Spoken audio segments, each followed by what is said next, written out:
Good morning student. आज आपण unit number 3 मधील 3.2ला सुरुवात करत आहोत. या 3.2 मध्ये फेडरिक लिस्टने मांडलेले आर्थिक विकासाचे टप्पे किंवा ज्या अवस्था आहेत त्याविषयी आपण चर्चा करणार आहोत. मागील लेक्चरमध्ये आपण फेडरिक लिस्टने सनातनवादी आर्थिक विचारावर केलेली टीका याविषयी आपण चर्चा केली होती. आज आपण त्याने आर्थिक विकासातील जे महत्त्वपूर्ण टप्पे स्पष्ट केले आहेत त्याविषयी सखोल चर्चा करणार आहोत.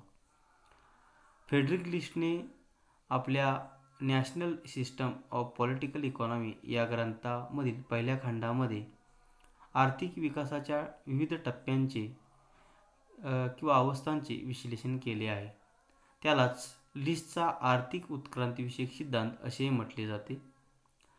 लिस्टने जगातील अनेक देशांच्या आर्थिक विकासाचा इतिहासाचा अभ्यास करून आपले या अवस्था स्पष्ट केल्या आपल्याला दिसून येतात की आर्थिक विकासाचे टप्पे किंवा अवस्था स्पष्ट केले आहेत. त्याच्यामध्ये जगातील प्रत्येक देशाला आर्थिक विकासाच्या वेगवेगळ्या टप्प्यातून जावे लागत असते. म्हणजेच प्रत्येक देशाची आर्थिक विकासाची पातळी ही वेगवेगळी असते आणि त्यामुळे प्रत्येक देशाला वेगवेगळ्या टप्प्यामधून विकास साध्य करावा लागत असतो. म्हणजेच प्रत्येक देश हा आर्थिक विकासाच्या वेगवेगळ्या टप्प्यातून जात असतो.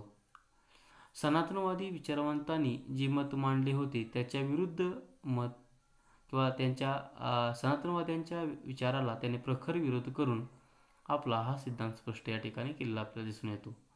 सनातनवादी आर्थिक विचारवंतांनी असे मत मांडले होते की जगातील सर्व देश हे एकाच आर्थिक समान पातळीवर असतात. म्हणजेच सर्व जगातील देश आर्थिकदृष्ट्या समान असल्यामुळे आर्थिक विकासाची जी प्रक्रिया आहे ती सर्व देशामध्ये समानच असले आपल्याला दिसून येते. परंतु हे सनातनवाद्यांचे जे मत आहे ते लिस्टला मात्र मान्य नव्हते. त्याने जगातील विविध देशांच्या आर्थिक इतिहासाचा अभ्यास करून आपले वेगळे मत मांडले आपल्याला दिसून येते. लिस्टच्या मते जगातील बहुतांश देश हे आर्थिक विकासाच्या वेगवेगळ्या टप्प्यात किंवा पातळीवर असतात. काही देश प्रगत असतात तर काही मागास असतात. म्हणजेच काही देशांचा हा जास्त विकास झालेला असतो तर काही देशांचा हा कमी प्रमाणात विकास झालेला दिसून येतो. आणि त्यामुळे ते जगातील सर्व देश हे एकाच समान आर्थिक पातळीवर आहेत किंवा असतात अशा प्रकारचे मत जे सनातनवादींनी मांडले होते ते योग्य नाही अशा प्रकारचे स्पष्टीकरण त्याने या आपल्या सिद्धांतामध्ये दिलेले आपल्याला दिसून येते. आणि म्हणून लिस्टने सर्व देशांनी आर्थिक विकास साध्य करण्यासाठी एकाच प्रकारच्या आर्थिक धोरणाचा स्वीकार करणे योग्य नाही अशा प्रकारचे मत या ठिकाणी त्याने मांडलेले आपल्याला दिसते. लिस्टच्या मते प्रत्येक देशाने आपल्या आर्थिक विकासाच्या टप्प्याचा विचार करून देशासाठी उपयुक्त अशा आर्थिक धोरणाचा स्वीकार करणे आवश्यक आहे किंवा केला पाहिजे असे त्याने स्पष्ट केले आहे. आणि हे स्पष्ट करत असताना त्याने आर्थिक विकासाचे जे टप्पे मांडलेले आहेत ते पुढीलप्रमाणे. त्यामध्ये पहिला जो टप्पा आहे किंवा जी अवस्था आहे ती म्हणजे शिकारी किंवा रानटी अवस्था. दुसरी अवस्था जी आहे ती पशुपालन आणि गुराखी अवस्था. तिसरी अवस्था जी आहे किंवा जो टप्पा आहे तो शेती अवस्था किंवा शेतकी अवस्था. चौथा जो टप्पा किंवा जी अवस्था आहे ती म्हणजे शेती आणि कारखानदारीची अवस्था. आणि पाचवी अवस्था जी आहे ती शेती, कारखानदारी आणि व्यापाराच्या प्रगतीची सर्वोच्च अवस्था. अशा प्रकारे लिस्टने 5 अवस्था किंवा जे टप्पे आहेत तेच या ठिकाणी स्पष्ट केले आहेत. या टप्प्यांचे आपण सखोल त्याविषयी चर्चा करणार आहोत. त्यामध्ये जी पहिली अवस्था लिस्टने स्पष्ट केलेली आहे ती म्हणजे शिकारी किंवा रानटी अवस्था. या अवस्थेमध्ये ही आर्थिक विकासामधील ही पहिली अवस्था आहे. या अवस्थेमध्ये समाज हा शिकारी किंवा रानटी अवस्थेमध्ये समूहाने राहत असतो. लोकांचा विशिष्ट समूह शिकारी टोळ्यांच्या स्वरूपात राहत असतो. या अवस्थेमध्ये देशाचे अस्तित्व हे शिकारी टोळ्यांचा प्रदेश असेच असते. आर्थिक विकासाच्या या प्राथमिक अवस्थेमध्ये लोकांना फक्त आपले जीवन जगणे किंवा उदरनिर्वाह करणे एवढेच माहीत असल्यामुळे त्यांच्यामध्ये उपक्रमशीलता, शोधक बुद्धी, नाविन्यता, सहकार्य करण्याची वृत्ती इत्यादी गुणांचा विकास झालेला आपल्याला दिसून येत नाही. आर्थिक विकासाची प्राथमिक अवस्था असल्याने या अवस्थेमध्ये मुक्त व्यापार धोरणाचा स्वीकार करून लोकांच्या गरजा कशा भागवता येतील किंवा भागल्या जातील याकडे लक्ष देणे आवश्यक आहे, अशा प्रकारचे मत या ठिकाणी लिस्टने मांडले आहे. म्हणजेच त्याच्या मते समाजाच्या गरजा भागवण्यासाठी अशी या अवस्थेमध्ये असणाऱ्या देशाने मुक्त व्यापारी धोरणाचा स्वीकार करून वस्तूंची, त्याच्या उत्पादनांची, माहितीची देवाणघेवाण करून आर्थिक विकासाची पुढची पायरी गाठणे त्या देशाला शक्य होईल. आणि म्हणून त्या दृष्टिकोनातून वाटचाल करण्यासाठी त्या देशाने मुक्त व्यापार धोरणाचा स्वीकार करणे आवश्यक आहे, अशा प्रकारचे मत या ठिकाणी त्याने मांडलेले दिसून येते. त्यानंतर दुसरी जी अवस्था या ठिकाणी स्पष्ट केलेली आहे ती म्हणजे पशुपालन किंवा गुराखी अवस्था. या अवस्थेमध्ये आर्थिक विकासाची ही दुसरी अवस्था आहे. या अवस्थेमध्ये पशुपालन हा लोकांचा प्रमुख व्यवसाय असतो. इतर परिस्थिती मात्र ही पहिल्या अवस्थेपेक्षा जास्त काही बदललेली दिसून येत नाही. या अवस्थेमध्ये केवळ गुराखी समूहांचा प्रदेश अशा प्रकारच्या त्या देशाचे स्वरूप असते आणि त्यामुळे इतर परिस्थितीमध्ये फारसा फरक झालेला दिसून येत नाही किंवा आढळत नाही. विकासाच्या या अवस्थेमध्ये लिस्टने असे मत मांडले आहे की या अवस्थेमध्ये देशाने मुक्त व्यापार धोरणाचा स्वीकार करणे आवश्यक आहे आणि कारण त्याचा परिणाम होऊन त्या देशाचा त्यामुळे फायदा होतो आणि देश विकासाच्या पुढच्या पातळीवर किंवा पुढच्या टप्प्याच्या दिशेने वाटचाल करत असतो. आणि म्हणून या ठिकाणी सुद्धा लिस्टने मुक्त व्यापार धोरणाचा स्वीकार करणे योग्य आहे, अशा प्रकारचे मत मांडलेले आपल्याला दिसून येते. पुढची जी अवस्था लिस्टने स्पष्ट केलेली आहे 3 नंबरची, ती म्हणजे शेती अवस्था किंवा शेतकी अवस्था. ही तिसरी अवस्था आहे. यामध्ये देशाच्या आर्थिक विकासाच्या पशुपालन आणि गुराखी अवस्थेनंतर देश शेतकी अवस्थेकडे वाटचाल करत असतो. या अवस्थेमध्ये शेती हा एकाच व्यवसायाचा विकास झालेला दिसून येतो. म्हणजे या शेतीचा विकास प्रामुख्याने या अवस्थेमध्ये झालेला दिसून येतो. लोक समूहाने वस्त्या करून राहतात आणि शेती व्यवसाय करतात. म्हणजेच त्यांच्या स्थिर जीवनाला सुरुवात झालेली असते आणि त्यामुळे लोकांच्या स्थिर जीवनाला सुरुवात होऊन त्यांच्यामध्ये विविध वस्तू व सेवांचा विनिमय किंवा देवाणघेवाण होत असते. यामध्ये अन्नधान्य व कच्च्या मालाचे उत्पादन वाढवले जाते. त्याचबरोबर अन्नधान्य व कच्चा माल देऊन इतर वस्तूंची खरेदी केली जात असते. अशा प्रकारे यामध्ये विनिमय पद्धतीचा वापर केला सुरू होत असतो आणि यामध्ये अशा अवस्थेमध्ये देश असताना त्या देशाने मुक्त व्यापार धोरणाचा स्वीकार करावा, अशा प्रकारचे मत या ठिकाणी लिस्टने मांडलेले आपल्याला दिसून येते.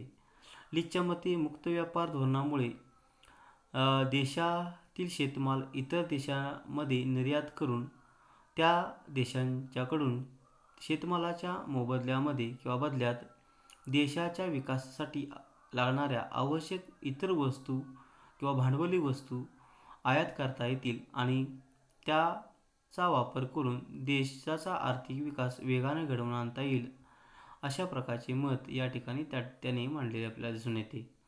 आर्थिक विकासासाठी आवश्यक असणाऱ्या वस्तू उपलब्ध झाल्यामुळे तो देश पुढच्या अवस्थेकडे जोमाने वाटचाल करू शकतो किंवा करण्यास सक्षम होईल, अशा प्रकारचे मत या ठिकाणी त्याने मांडलेले आपल्याला दिसून येते.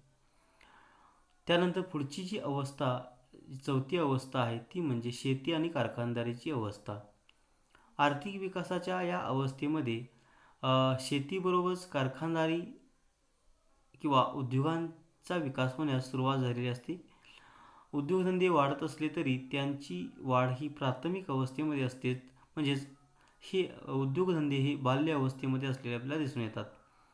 बाल्य अवस्थेतील उद्योगांची वाढ करण्यासाठी किंवा वाढ होण्यासाठी किंवा विकास होण्यासाठी त्यांच्यासाठी पोषक वातावरण निर्मिती करणे आवश्यक असते आणि म्हणून संघटित अशा राज्यसंस्थेने किंवा केंद्र शासनाने खुल्या व्यापार धोरणाऐवजी किंवा मुक्त व्यापार धोरणाऐवजी संरक्षणवादी धोरणाचा स्वीकार करणे योग्य असते किंवा आवश्यक असते, अशा प्रकारचे मत या ठिकाणी लिस्टने मांडलेले दिसून येते. लिस्टच्या मते संरक्षणाच्या धोरणाचा स्वीकार केल्यामुळे परकीय देशातून आयात होणाऱ्या औद्योगिक वस्तूंवर निर्बंध येतील. परिणामी देशातील उद्योगांना संरक्षण मिळून त्यांचा विकास व त्यांची वृद्धी होईल आणि देश विकासाच्या पुढील टप्प्यावर किंवा पुढील अवस्थेमध्ये वाटचाल करेल. म्हणून या ठिकाणी संघटित अशा राज्यसंस्थेने देशातील शेतीबरोबरच कारखानदारीतील उत्पादन शक्तीचा पूर्ण विनियोग झाला नसल्यास त्यांच्याकडे लक्ष देणे आवश्यक आहे. नाहीतर देशामध्ये औदासीन्य, आळस आणि अज्ञान या अवगुणांचा प्रादुर्भाव वाढून त्याचा विपरीत किंवा अनिष्ट परिणाम देशाच्या विकासावर होईल आणि ते विकासाच्या मार्गामध्ये अडथळे निर्माण होतील. आणि ही परिस्थिती बदलवायची असेल तर बाल्यावस्थेमध्ये असणाऱ्या उद्योगांचा विकास करणे आवश्यक आहे आणि त्यासाठी या अवस्थेमध्ये संरक्षणवादी धोरणाचा स्वीकार करणे महत्त्वपूर्ण ठरते, अशा प्रकारचे मत लिस्टने आपल्या या सिद्धांतामध्ये मांडलेले आपल्याला दिसून येते.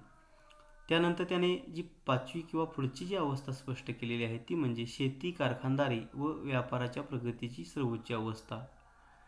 या 5व्या अवस्थेमध्ये देश सर्वोच्च विकासाच्या पातळीवर गेलेला असतो किंवा पोचलेला असतो. या अवस्थेमध्ये प्रवेश करणे हे प्रत्येक देशाचे प्रमुख उद्दिष्ट असते, कारण या अवस्थेत पोचणाऱ्या सर्व राष्ट्रांना समान दर्जा प्राप्त होत असतो आणि अशा समान दर्जाच्या राष्ट्रामध्ये खुल्या व्यापाराचे धोरण स्वीकारले जात असते आणि म्हणून या अवस्थेमध्ये प्रत्येक देश पोचण्यासाठी प्रयत्न करत असतो. आर्थिक विकासाच्या या सर्वोच्च अवस्थेमध्ये देशातील शेती, उद्योग याचबरोबर अंतर्गत आंतरराष्ट्रीय व्यापार यांची खूपच प्रगती किंवा विकास झालेला आपल्याला दिसून येतो.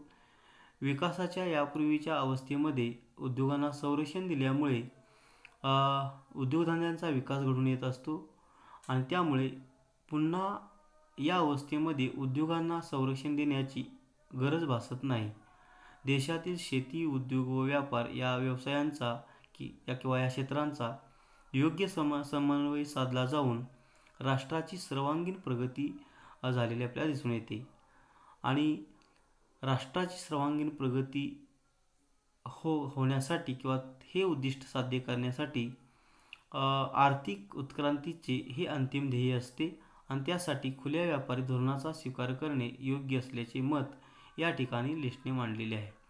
म्हणजेच आर्थिक विकास साध्य करत असताना किंवा साध्य करण्यासाठी आर्थिक विकासाच्या प्रक्रियेत जे विविध टप्पे आहेत त्या टप्प्यामध्ये कोणत्या धोरणाचा वापर करावा किंवा स्वीकारावे याविषयी या उत्क्रांतीच्या सिद्धांतामध्ये लिस्टने आपले मत मांडलेले आहे. त्यामध्ये त्याने पहिल्या अवस्थेमध्ये, दुसऱ्या अवस्थेमध्ये, तिसऱ्या अवस्थेमध्ये प्रामुख्याने मुक्त व्यापार धोरणाचा स्वीकार करावा, चौथ्या अवस्थेमध्ये उद्योगांचा विकास होण्यासाठी संरक्षणवादी धोरणाचा विकास करावा व 5व्या अवस्थेमध्ये आर्थिक विकास साध्य केल्यामुळे जगातील सर्व देशांना आर्थिक समान दर्जा प्राप्त होत असल्यामुळे या ठिकाणी मुक्त व्यापाराचे धोरण स्वीकारावे, अशा प्रकारचे मत या ठिकाणी मांडलेले आहे.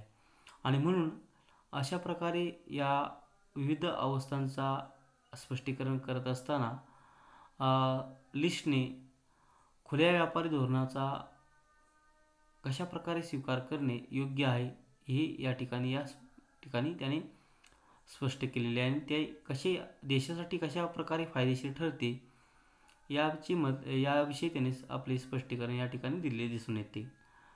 त्याच्या मते जगातील फक्त इंग्लंड हाच देश आर्थिक उत्क्रांतीच्या अंतिम टप्प्यामध्ये पोचला असलेला आपल्याला दिसून येतो आणि त्यामुळे त्या देशाने खुल्या व्यापारी धोरणाचा स्वीकार करणे उचित ठरते किंवा योग्य ठरते. तर आज आपण या ठिकाणी आजच्या या लेक्चरमध्ये लिस्टने मांडलेल्या आर्थिक विकासाच्या विविध अवस्था किंवा जे टप्पे आहेत त्याविषयी चर्चा केली. पुढील लेक्चरमध्ये 3.3 मध्ये आपण लिस्टने मांडलेली राष्ट्रवादाची संकल्पना याविषयी चर्चा करणार आहोत.